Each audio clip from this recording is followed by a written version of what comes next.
गोजांदों नामा दिनैथ' बिराद रंजानायनि दिन एसे गरम गरम जानांगौ बे दिननिफ्राय साबसिन आरो जों दिन मोननाय नङा जोंनि बे मुसलपुराव मानाव गेदेर बिटिसिनि चिफ प्रमद बर' मानाव गेदेर बेवहायनो नुजाफैनो हानाय जोंनि आसामनि केबिनेट मन्त्रि उरखाव गोरा ब्रह्म बिथांजों लोगोसे जोंनि आगोलनि DPFनि थारमाने नोंथांमोननि बे मुसलपुर जिल्लानिनो आफादगिरि माने सान्थि गाहायमोन नङा होमबा जाहा हाग्रामा महिलारिनि BPFनि सासे सान्थि गाहायमोन हितेश बसुमतारी बिथाङा दिनै UPPLआव हाबनो फैबाय मानाव गेदेर हितेश बसुमतारी बिदा फंबाय बिब' बिनानाव नोंथांमोन जोबोद मोजां UPPLआ ओरैनो बोलो गोराखा शक्तिशाली मोनसे राजनैतिक दल दिनै जोङो बेवहाय जगदान होफैगोन आं जगदान होफैबाय जोंहा चन्दन ब्रह्म बिथाङा आंनि आगोलाव जगदान होदों आरो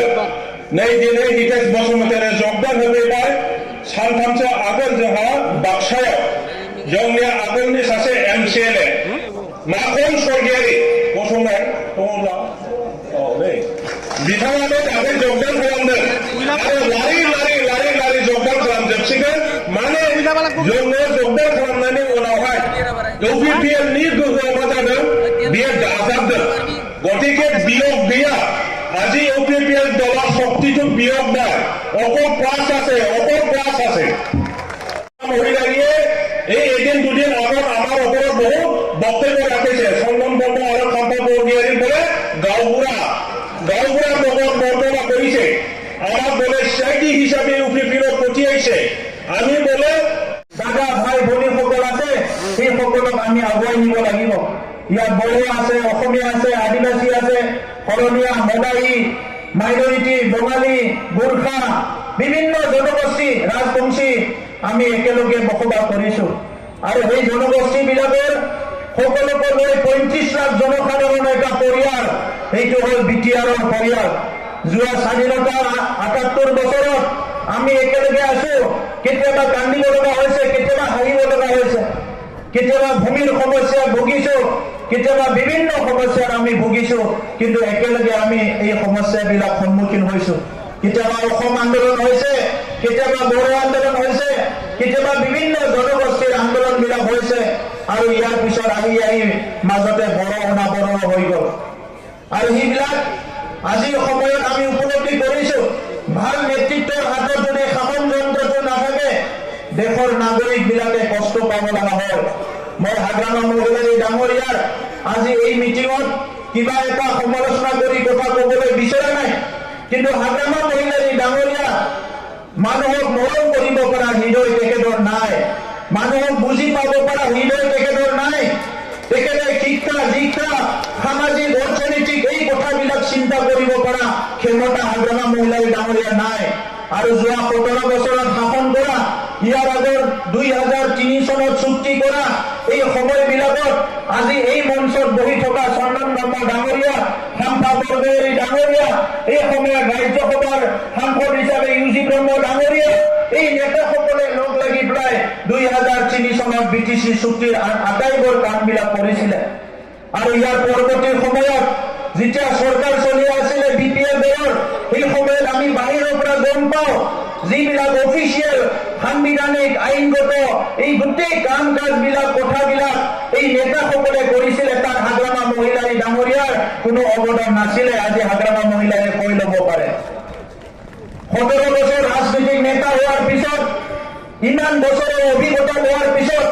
আজিলৈকে মানুহবিলাকক তুচ্ছ তাচ্ছিল্য কৰি কথা কয় কোন কথাটো সাংবিধানিক কোন কথাটো অসাংবিধানিক এই কথাবিলাকৰ তেখেতে বুজি নাপায়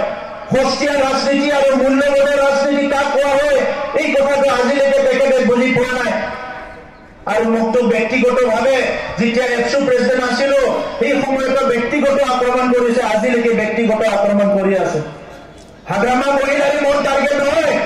মোৰ টাৰ্গেট হৈছে BTR অঞ্চলত বসবাস কৰা 35 লাখ জনসাধাৰণ BTR অঞ্চলত বসবাস কৰা প্ৰত্যেক ছাত্ৰ ছাত্ৰীয়ে গুণগত শিক্ষা পাব লাগিব। এই কাৰণে 3টা বছৰ, 1 বছৰ কোভিডৰ কাৰণে কাম কৰিব পৰা নাই, 3টা বছৰত 1700 স্কুল ভাল কৰিলো। আৰু যোৱা বছৰ ঘোষণা কৰিছো যে যিমানখিনি চৰকাৰী বিদ্যালয় আছে এখনো বিদ্যালয় বৰষুণ পৰিব লগা স্কুল নাথাকিব, সব বিদ্যালয় ঠিক কৰিম। মই আহি থকাতে ৰাস্তাত বাপুজী হাইস্কুল দেখা পাইছো আৰু লগে লগে মই কৈছো ইয়াতে যে বাপুজী হাইস্কুলৰ টিংবিলাকৰ অৱস্থা ভাল নহয়।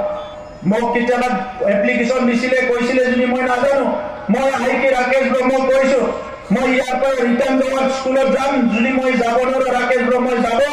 আৰু গোটেই স্কুলৰ টিং চেঞ্জ কৰাৰ কাৰণে 35 লাখ টকা মই ৰাস্তাতে আহি ঠিক কৰিছো, স্কুলত দিব লাগিব। মই কোনো এপ্লিকেশ্যন দিবলৈ যাব নালাগে, মই নিজে চাই পেলাই কৰিছো। যে আগতে এখন বিদ্যালয় ৰিপেয়াৰিং কৰিলে LP স্কুলতো 10 লাখ টকা বিচাৰিছিলে, আজি আমি 1.5 লাখ টকাটো স্কুল ৰিপেয়াৰিং কৰিব পাৰিছো। 6000 অংগনবাড়ী কেন্দ্ৰ, বহুত অংগনবাড়ী কেন্দ্ৰৰ মাটি নাই, ঘৰ নাই, MGNৰেগাৰ পইচা দিয়ে আমি 800খন আমি অংগনবাড়ী কেন্দ্ৰ নিৰ্মাণ কৰিলো। বিটিআৰৰ 40টা সমষ্টিত মিটিং কৰিবলৈ জাগা নাই, মানুহবিলাকে স্কুলত যাই ৰাজনীতিৰ মিটিং কৰে, বিভিন্ন মেল মিটিং বিলাক কৰিবলৈ জাগা নাই। 40টা সমষ্টিত 40টা পঞ্চায়ত বিধানকি, আলাৰিচৰাং বিধানকি, বৈশুমুঠি অনলাইন ভূমিৰ সমস্যা সমাধান কৰাৰ কাৰণে তেনেকা কৰি পেলাই প্ৰায় 35টা ফ্লেগশ্বিপ প্ৰগ্ৰাম আজি বিটিআৰ চৰকাৰখনৰ আছে। আগৰ চৰকাৰবিলাকত তেনেকা ফ্লেগশ্বিপ প্ৰগ্ৰাম নাছিলে, কিন্তু বিটিআৰ চৰকাৰৰ আমাৰ নিজৰে 35টা ফ্লেগশ্বিপ প্ৰগ্ৰাম আছে। কেন্দ্ৰীয় চৰকাৰৰ আঁচনি, ৰেচন কাৰ্ডে হওক বা যিয়ে হওক, এইটো আমি 100% আমাৰ ইয়াত চেচুৰেশ্যন কৰিব বিচাৰিছো। অসম চৰকাৰৰ আঁচনি বিটিআৰ অঞ্চলত 100% আমি চেচুৰেশ্যন কৰিব বিচাৰিছো আৰু বিটিআৰত অহা টকা পইচা বিলাক যাতে 100% ৰাইজৰ ওচৰত যায়, এই কামখিনিও আমি কৰি আছো। মই দীঘলীয়া বক্তব্য নাৰাখো, আমাৰ নিৰ্বাচন আহি আছে, গতিকে চৰকাৰ ৰাইজ বিটিআৰ অঞ্চলত স্থায়ী শান্তি আমি ইয়াতে যাতে বিৰাজমান হয়, ইয়াত স্থায়ীভাৱে যাতে আমাৰ সমন্বয় মিলা প্ৰতি চবে ভালে থাকিব পাৰে আৰু যি উন্নয়ন আজি আৰম্ভ হৈছে এই উন্নয়নটো যাতে আমি আগুৱাই লৈ যাব পাৰো আৰু চিৰস্থায়ী কৰিব পাৰো, ইয়াৰ কাৰণে আমি এক হৈ এই দলটো আৰু অধিক শক্তিশালী কৰিব লাগিব। হিতোষ বসুমতাৰী ডাঙৰীয়া